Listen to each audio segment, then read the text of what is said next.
Welcome to Helsinki Open Waves. You are listening to Ferment Radio, a podcast series on bacterial and social fermentation. Fermentation can incite social action, spark creativity, and bring surprising new tastes to our lives. My name is Aga Pokrivka, and I invite you to join us in a conversation on living interconnectivities. From macro to micro, from societal to cellular, and from global to personal. We need new words and concepts to explain the complexity of the world. Metaphors have the potential to be a productive tool to motivate social and political change. Could metaphors contribute to creating a reality rather than just explain it? What about using the human body and all its microbial life as a metaphor of interconnectivity and global relations? The best person to talk about all these questions is Stefanie Fishel. She's a lecturer in politics and international relations at the University of the Sunshine Coast in Australia, and the author of The Microbial State, Global Thriving and the Body Politic, a book about human bodies and their metaphorical relationship to global politics. Stefanie, how did you begin your journey into these topics? Let's see where to start. I guess I started out as a little girl who liked to find worms on the sidewalk and take them back to the soil. So it was a bit of a relationship, I think, with the natural world. I paid a lot of attention to it. I grew up in a beautiful part of the world in the Rocky Mountains in Colorado, United States. So it was always a background for me. Weekends spent hiking. We fished. We camped. We did all the things outdoors that we could. So I think growing up where I did in the American West made me think more about the way in which nature is more than just a backdrop, but such an important part of our lives. And going back to graduate school, right after 9/11, I decided to go back and get my graduate degree in 2002.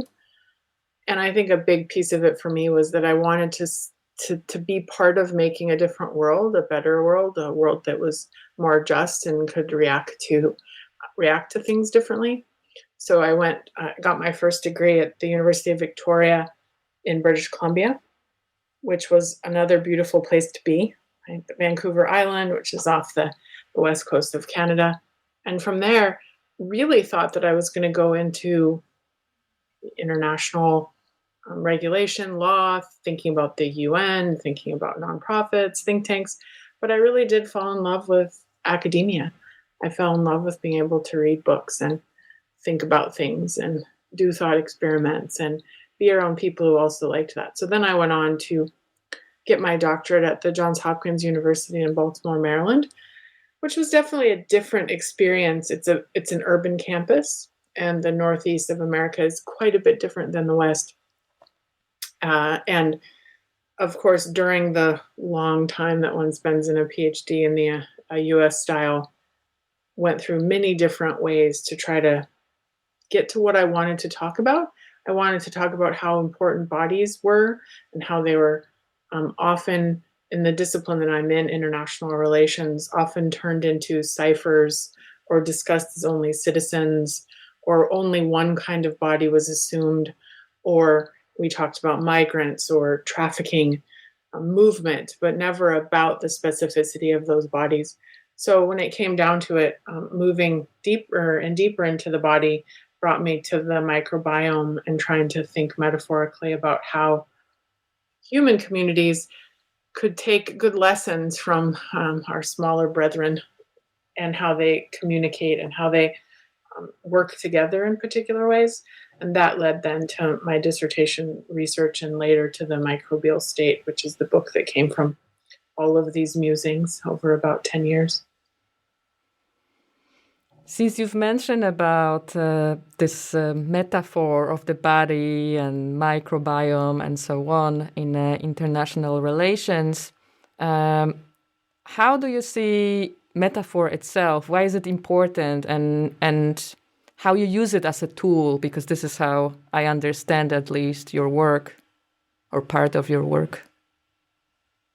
What I tried to do, and the discovery of metaphor really worked for it, and specifically the idea of embodied metaphor and the notion that we understand the world through our bodies and through our experiences in the world. So much of metaphor, of course, metaphor, just to define it, is taking an understanding from one place and putting it in another, right? There are various ways that you can do that.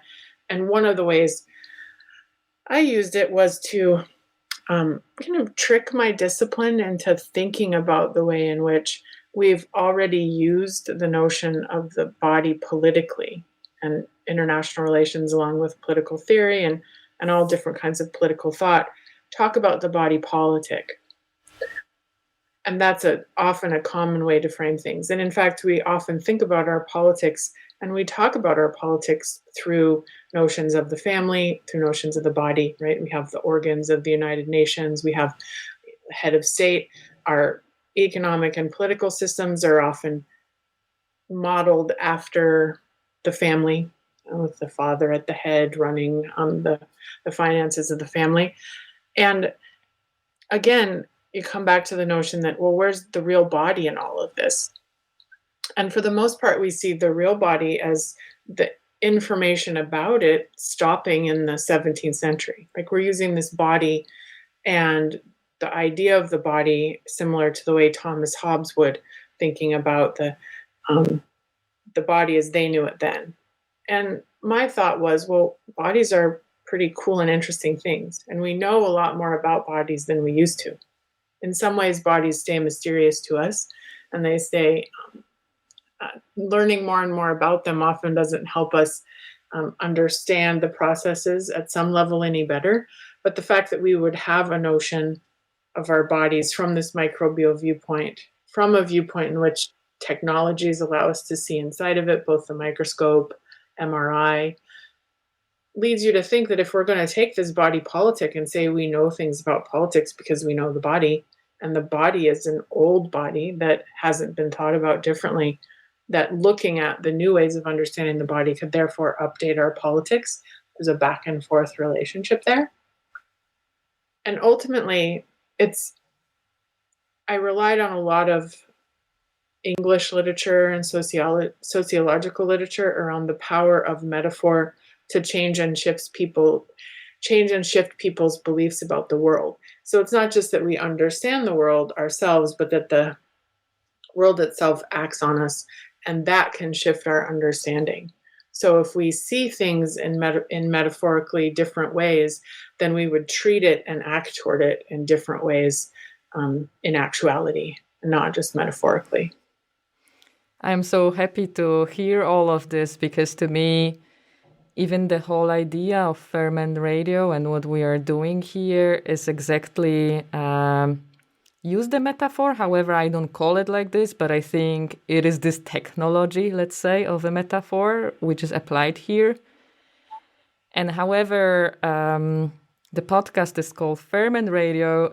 It was never about a single recipe for any fermented, beverage or dish or whatever. And I'm thinking that in the world, which, at least from my viewpoint, becomes like hyper-realistic, we are so used to, see people's faces on, Instagram or Facebook, maybe with a filter, but still, it's pretty close to reality. And with CG, computer-generated graphics, being so good, deep fake, and that we become extremely concrete and direct, that there is not anymore this a looseness of a metaphor, which still leaves some space for interpretation, right?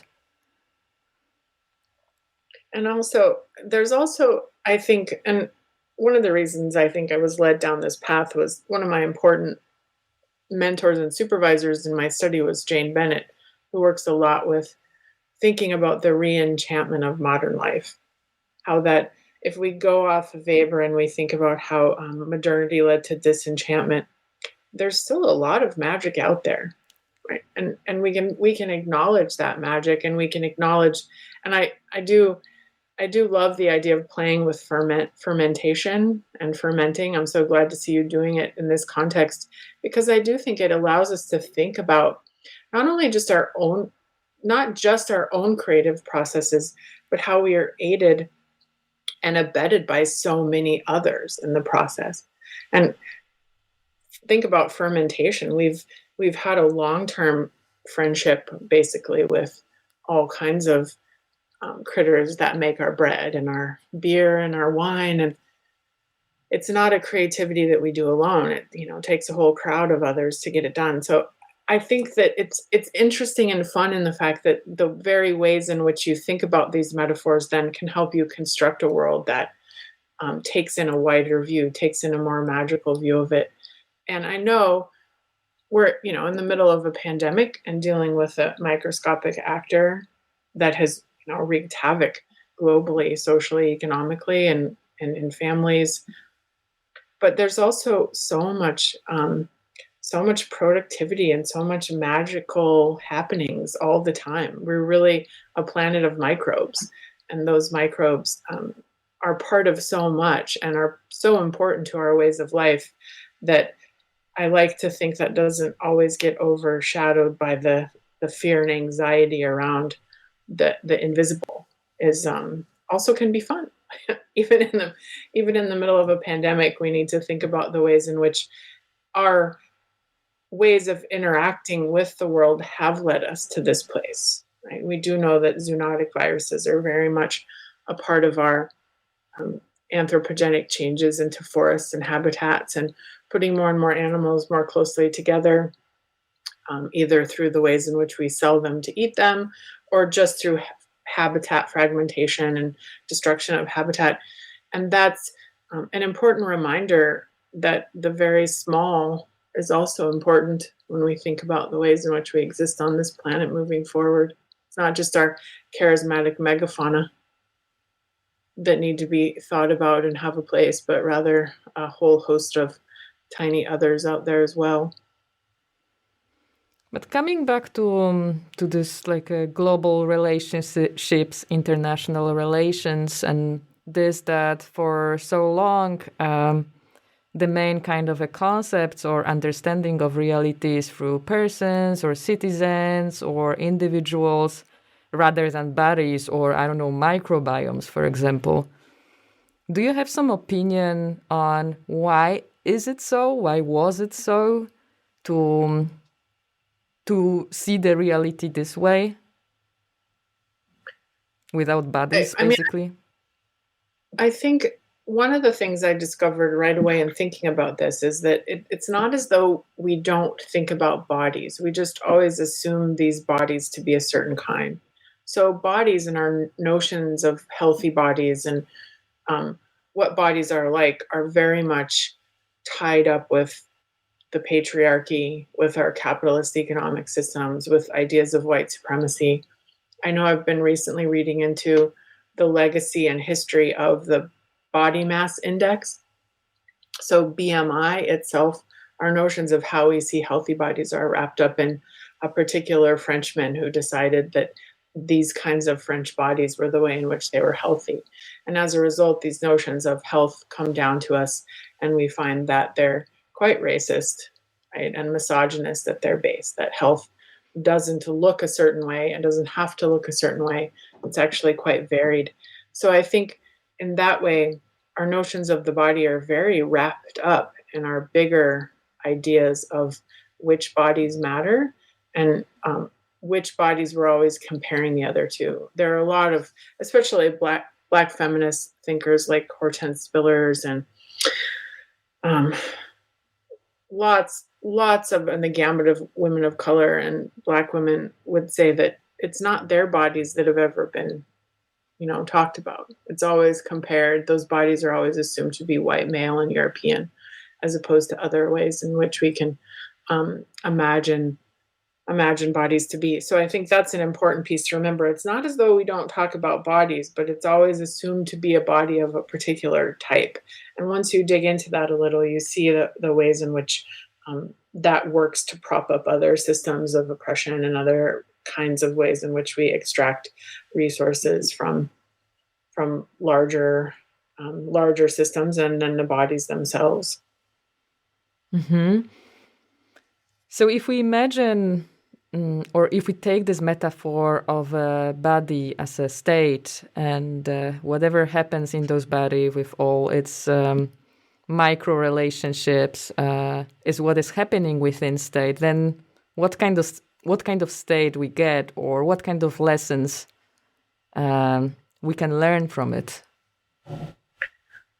Well, I think I guess a word of caution. The thing about metaphors that you have to, and the thing about thinking about bodies in this way you have to remember is that making very facile new metaphors around it isn't necessarily the way to go, right? I know Lynn Margulis and Dorian Sagan in their book on symbiogenesis, which is a different and alternate way to look at evolutionary processes rather than just through Darwin, right? The idea that you are what you eat.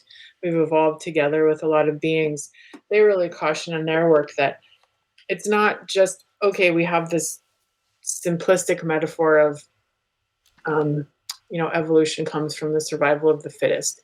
And that fit into a very specific worldview around, especially during colonization and the way in which science worked in particular ways. So it's really easy to say, oh, well, survival of the fittest, right? We can take that and move it into our social systems. And there was quite a debate between Lamarck and Darwin at the time, and everyone was quite aware of what the social and cultural ramifications of this particular understanding of evolutionary theory. It's not as though people didn't think about it at all and suddenly Darwin was like, check it out, right? No, it was part of an ongoing conversation where people were trying to figure out the ways in which we evolved and looking at things from this relatively new scientific point of view, right? Especially for Western science. So when you go to take these metaphors, I think you have to be a bit cautious because there's a lot of ways in which the complex natural world works in particular ways that don't coincide with our metaphors. Balance, for instance, in an ecological system isn't necessarily all, puppy dogs and rainbows, right? Balance, a healthy ecosystem means there are apex predators that are there and keep a certain kind of, like, in quotation marks, balance. So there's a certain kind of violence inherent in the messiness of the way systems attempt to keep one part of another in check to make sure that the holistic system as a whole works.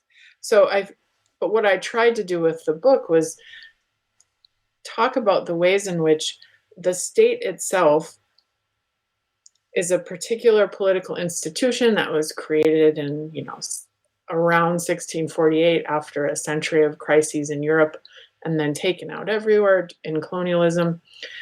And that its particular way of understanding the world, it takes a lot, I guess you could say shorthand, it takes a lot of credit for things that it's not really doing. And what I tried to do in the microbial state was say, listen, if we think about the way microbes work as bucket brigades, if we think about the fact that in a petri dish, right, you have all the life and activity at the outside, at those liminal spaces at the edge, what if we look at that in terms of borders? Because we do like to border things. That was one of the metaphors I talk about a lot. And through particular embodied metaphors, Lakoff and Johnson have a wonderful book about cognitive embodied metaphors, that we do really understand the world and we love to give it ins and outs and borders, right? You walk into a meadow, right? And you walk in and out of rooms, and we do like to see ourselves as containers. Our bodies feel as if they're containers, and we walk in and out of our spaces as if they're containers. And of course, in international relations as a discipline, one of the ways in which you talk about it is from, I believe it's Giddens, one of the early writers, saying that states are border to power containers. So the notion then that the state as a person is something, and if you're not familiar with international relations, and one wouldn't expect anyone to be particularly, but very much a debate starting, I imagine it was in the 2000s, trying to think when the article was published, that there was a notion through a social construction that we talk about state as a person. But if we talk about as a state as a person, what do we mean by that, right? And what I did was I alighted that debate and said, listen, you can debate whether we think the state is a person or not. Let's talk about the person part, right? Person part's super interesting. So for me then, I tried to think snazzy and come up with some little, catchy phrases.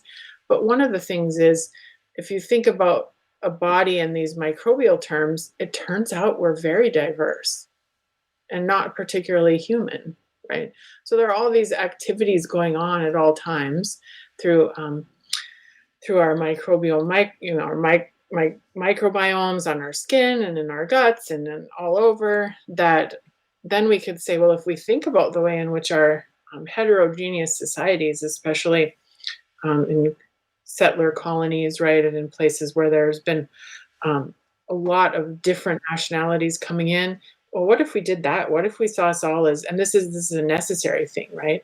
And that the mixing and I call it the contaminated state, right? Which I think is a narrow edge to walk on, because a lot of damage can be done and has been done through communities by seeing them as infected or, contaminated in particular ways. The metaphor isn't a metaphor anymore. It becomes something real, right?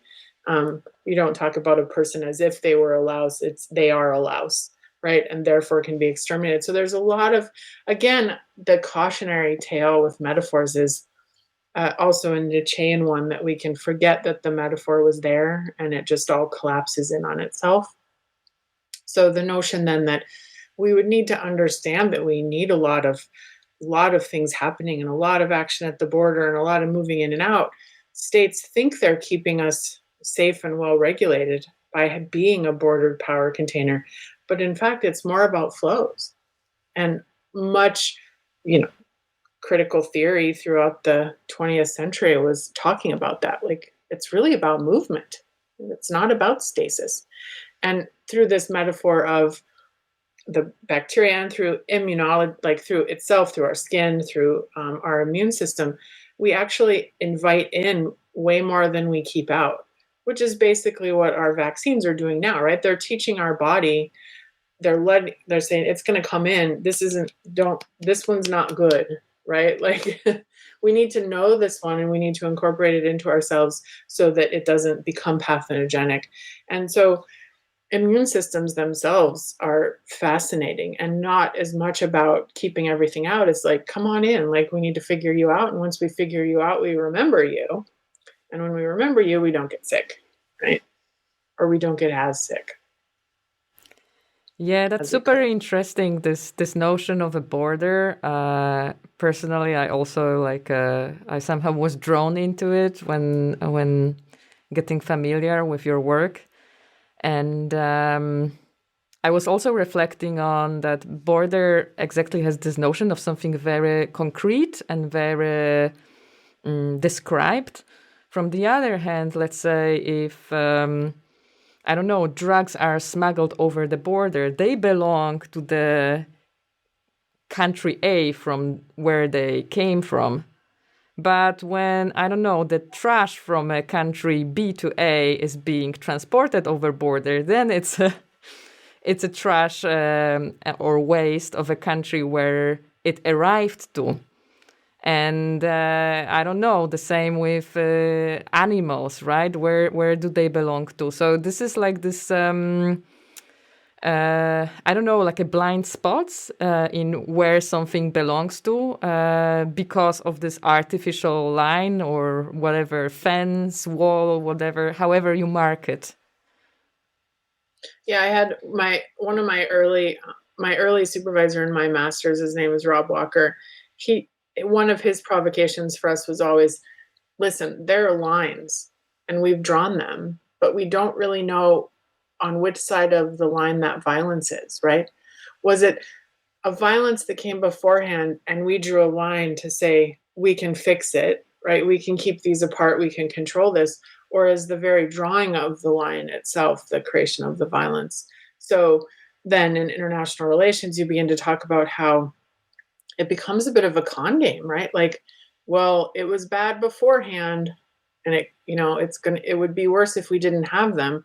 Where a lot of people looking at the world itself are saying, but is it though? Right? Like, isn't it your borders that are the problem? And in fact, I mean, I think there's a lot of, I think, very strange and weird stuff around the open borders debate, right, that happens, especially in America. But the idea that the borders are more of a problem than what they are trying to fix, I think is a really important thing to think about. And I think many people have said, well, if you don't want people coming across the border, fix the push, right? Like if we all lived in a better, more just place, people don't want to leave their homes, right? For the most part, no one wants to become a refugee or migrant, right? It's not, you can be a privileged migrant. I'm a privileged economic migrant here in Australia. I'm from the United States, but it's still not easy, right? And especially now when we can't travel and borders are closed, I have given up a lot, right, to come here and to be part of this community. So I do think, the notion of borders is a complex one. And a lot of scholars in my field have talked about how the border itself, though it is a real place and we cross it, right? Real in the sense that, we put our passports out, or when we cross from one country into another, things will change. But the border can also exist thousands of miles away from the border, right? Especially if you have politics or bad policy around immigrants who come in, and the processes in which you bring them in. It can be say, for instance, ICE in America, the people who work with immigration, the immigration office, they are everywhere, right? They're not just at the border. They can come into anyone's house at any point, in the very large country like the United States. So the border itself is a fiction, and it's not as though it's not real. That's one of the things I think that, like, Latour and the STS people do a really good job of saying. It's like, not as though it isn't real. We know very well it's real, but its social construction of it doesn't make it any easier to get rid of, or to talk about, or to think about the ways we could do it in a better way. Mm-hmm. Do you have some knowledge about how borders itself they impact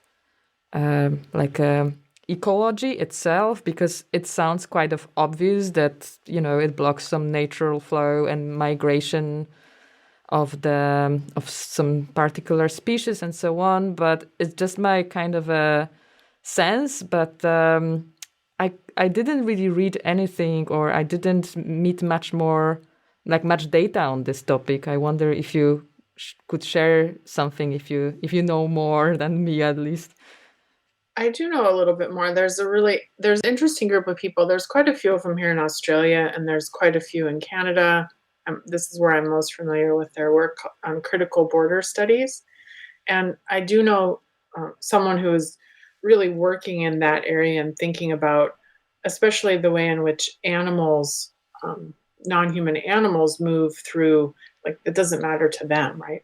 So in some ways we do have geopolitical borders that match. So you'll have a border of a nation that's a river or a mountain range or something like that, right? So sometimes the borders match a feature of the world that then has naturally separated one side from another. Other times they don't. So the example I probably know the best is, and because the last 4 years most people know about it, is Trump's desire to build a wall in between the US and Mexico.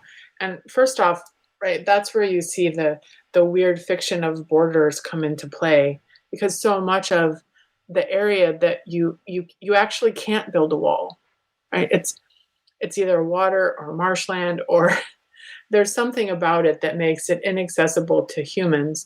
But the places that you can build a wall, it turns out there are a lot of animals that move back and forth in that same space and couldn't. So it's yet another way of habitat fragmentation. So there are these little teeny tiny owls that can only like bop around on the ground. And if there's a wall, there's no getting across it for them, right? And so a lot of you could say that, listen, a wall for a human isn't really a big deal in some ways, right? You can climb over it. You can, throw a mattress over, get over the wire at the top. People can sneak and tunnel under them. And in fact, in modern countries like we have now, you take a plane in. Like the majority of people who come into America, right, come by an aircraft. So the idea that you would keep humans out is actually not exactly accurate. So really what you're doing is destroying the ecosystems down there. You have jaguars that can't move back and forth. You have the birds. In fact, part of the wall was through a butterfly sanctuary, right, where huge amounts of monarchs come and rest, and destroying that area would have been and is, I do believe it happened, detrimental, and in fact, and maybe even pushing some species into extinction. And that's one piece of it, right? The non-human animal and the issues around their habitat fragmentation. And there's also things in the world that just don't obey. Like you were saying, garbage. Our early international treaties were around rivers, like the Danube. Everyone knows that whatever you do upstream comes downstream, right? The ozone layer, the issues we had with chlorofluorocarbons in the 80s and 90s, where we stopped using kinds of hairspray and propellants, because that it's not like that ozone hole is like, hey, that's above Finland, it's your problem, right? It doesn't work that way. And many of then our problems environmentally are inherently global, in that they can't be tacked on to one country in any kind of meaningful way. And that knowing that if water flows through, if you touch an ocean, then those are all very different ways of regulating the world that don't have to do with borders. And even more, like the ocean has no borders. Even the zone, the beach zone, right? The zone where the ocean meets the land, that's a very liminal space, right? It's never the same. It moves back and forth all the time. So you have all of these places that elude our control. And it's to our detriment, and often to the detriment of the non-humans and all the other 8 billion species we share this planet with.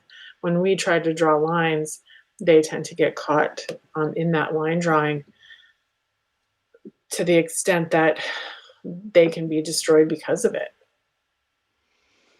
It's very interesting that you brought up this shoreline idea. It's even called shoreline, so it sounds like it's something kind of concrete. Right. But even here in Helsinki, there are many examples of developing the shoreline in a way that, you make it concrete. You, like, at least my observation, at least the neighborhood close by where I live is being developed, and the shoreline is being extended, which I think is like a trick to,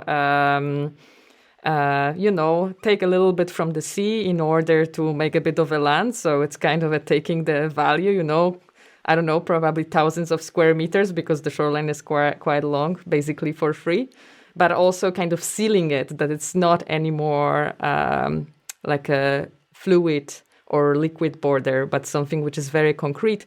And I've seen also the comparison of the Helsinki map, like a Helsinki city map, from, I don't know, some tens of years ago and now, and the shoreline was very different. So now it's just being contained by those kind of more squarey, angular lines and, being defined, let's say. And the ocean rise that we're going to see with climate change is going to affect all that again. And there's been a lot of talk. I mean, all of Australia, right? Everyone lives on this teeny little ridge at the edge. The interior of the country is hot and getting hotter. So the politics around the shoreline itself are similar. And Sydney is famous for its pools, and it made concrete pools in the ocean. And so if you go to Sydney, you can go to these beaches where they've made rock, and in some cases, one of the beaches is they just covered all the rocks up with concrete. So it was easier for people to get down and do their swimming. So there's a lot of, it sounds similar to Helsinki in that way, that when you go there, you know that the shoreline is radically different. And now that the oceans are rising, there's a lot of people blaming their council or their government for their loss of land and wanting to get reimbursed for the fact that they're losing so many meters of their property right into the sea. And who's going to be responsible for that? Who's going to give them the requisite amount of land on the other side, right? That should be theirs. I do see a lot of politics coming up around our shorelines, especially in temperate areas where that's where we live, becoming quite, if they're not fraught now, which they are, very much more fraught in the future. But I would like to move us now to kind of a dream space, talking about all those, things and how much we can learn from treating body as a metaphor for state and like a global relationships. And I wonder what would be the imaginary. I say imaginary not just because that it's impossible, but more like we will not build here a serious political program or something. But I wonder, what would be this political form, or what would be the structure inspired from all of this which we are talking about, from nature, body, applied in real life? What it would be, what features it would have? That's a wonderful question. And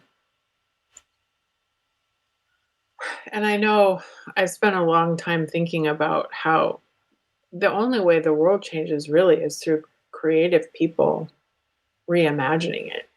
And that reimagination comes everywhere, right? It's not just through poetry or through novels, but rather through the way in which science sees itself as something different, right? And creates new world.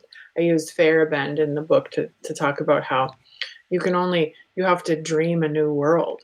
So I guess if we were to kind of riff on it together right now, thinking about it, right, you'd have to be very fluid. You'd have to realize that you'd have to be very comfortable with contingency and change, and you couldn't ever set down roots in the way that maybe we have in the past, right? You would have to be a cosmopolitan, and a cosmopolitan that understands things in a way that's not just around humans, right? We're not just either citizens or humans, but in fact a cosmopolitanism that would have to encompass more than that. My good friend and co-author has been working on this, so I've been thinking about it, like, how do we even imagine this? Latour has a really interesting early article that he calls The Thing Politic, a parliament of things. And he said, listen, if we did have a global democracy, wow, right? How would we put everything in there? And what would we do? And I know we struggle anyway in our fields, in whatever field we're in, with how we speak for something or how we represent them, and with consent, and with what it means to try to translate, even in human communities, right? We've got all these problems of translation. We can all learn how to speak each other's language or have a common language. I'm lucky in that in that sense, in that English is my language, and that's what has colonized the world in so many places. I can go everywhere. But what does it mean with beings that we share this earth with, that are vital to the health of our ecosystems? We'll never share a common language. As much as we'd love to have the dog in Up, where he speaks to us through a translator, we can't rely on language giving us some kind of clear and perspicuous knowledge of the world. We have to become open then to other ways of understanding. And importantly, I think whatever this being of the future would be, it would have to know that humans aren't at the top of a some kind of evolutionary ladder, that our way of thinking and our exceptional ways in which our brain has become what it is isn't everything, right? So you'd also have to be really open to change and open to, I think, the things that are different are magical, not terrifying, right? And have a way to be able to code that in such a way that you wouldn't always respond with fear and violence. I don't know. What do you think? Yeah, something which comes to my mind is that probably there are no universal solutions. Because if we think of the bodies, and we were talking previously about this variety, that, this notion of one type of a body, which is very particular, is all wrong. Then thinking, of course, there are global problems, which we've mentioned, like a ozone hole or even COVID, right? Like it kind of puts everybody on more or less the same page. But even reacting to, let's say, even like a COVID situation, I believe it is quite particular in a different context, and even in one city, it also depends which, I don't know, social group you belong to, and you might be exposed to different risks, right, regarding that. So I think the sensitivity to this various contexts should be embedded there in the state we are dreaming about. Yeah, it should be. And I like that you brought up the universalizing, because I think the trick that always gets played is that it's called universal, but it's really based on a very particular set of beliefs from a particular place, right? So it'd say, oh, well, we all universally believe in this. You could say that certainly for some things that seem to come across as important.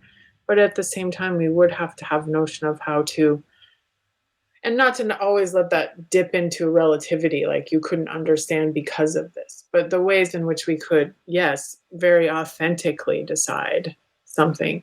It really does lead us to, and not having a whole bunch of rule-bound ways in which to make decisions.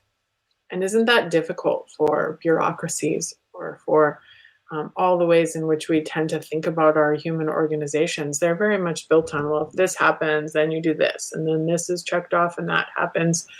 And throughout my studies, what I've found over the last, what has it been? I don't know, I started all this in 2002. A good 20 years of thinking about it is that the more we list things out and make rules for them, the more the exceptions tend to prove problematic and not talk about the rule at all. And the more those rules themselves end up being even worse than what we're trying to counter with it. As much as we want that desire. And maybe it comes down to, I mean, I hate to always come back to individual bodies, but maybe thinking about the ways in which we want control, and we want to oppress other people, and we want to have these things control us and tell us what to do. I think the pandemic has maybe taught us a lot about how much we need flexible ethical systems that can respond to the real in ways that make sense. I've recently got done writing a couple things on COVID that are coming out soon. And one of the things, like, everyone talks about being at war with the virus, but it's the virus is not the problem, right? It's our already existing social and political systems that make some people less important and that create a world economy that's more important than the health of the planet environmentally. That this is only bearing in a world of wounds that was there already, right? This virus just enters into a place that's already profoundly flawed. And being able to blame it on the virus is all well and good, but in reality, the virus is only showing us what was there before, exacerbating the problems. And certainly it shows us that with bordering. we're only as healthy as the sickest person on the planet. I'm going to keep with me the following thought from this conversation with Stefanie Fishel. Transformation will come not just from within the body, but rather in the way that this body connects with other bodies, organisms, and environments. And what will you embody from this conversation yourself? If you would like to know more about the show, listen to this episode again, or find previous episodes, please go to helsinkiopenwaves.com or fermentradio.com. You can subscribe to this podcast on Spotify, Apple Podcasts, and more. I'm always looking forward to hearing from you at hello@fermentradio.com. Ferment Radio is broadcast by Helsinki Open Waves, supported by Culture of Cultures and produced by Super Eclectic. Thank you for listening, keep fermenting, and stay tuned for the next episode of Ferment Radio.